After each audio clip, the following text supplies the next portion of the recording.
கண்மணிக்கு ஜீவன் அர்ப்பணம். என் பெண்மையெல்லாம் உந்தன் சீதனம். உன் சீதனங்கள் என்ன நூதனம்.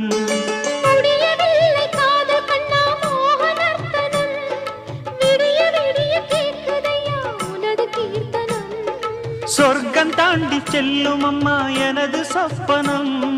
போக போக காண வேண்டும் புதிய தரிசனம்.